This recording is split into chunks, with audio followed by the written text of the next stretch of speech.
Am montat și grenzile, o parte din ele. Dar după cum v-am spus că mai facem un videoclip.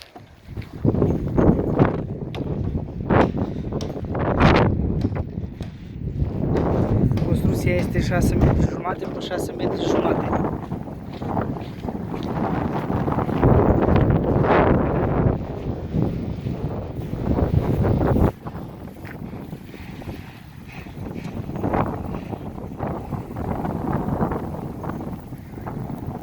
Cam așa arată o construcție cu o structură metalică cu panouri sandwich.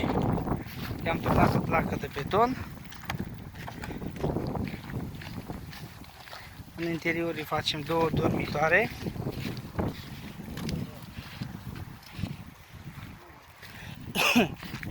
Aveți grijă acolo.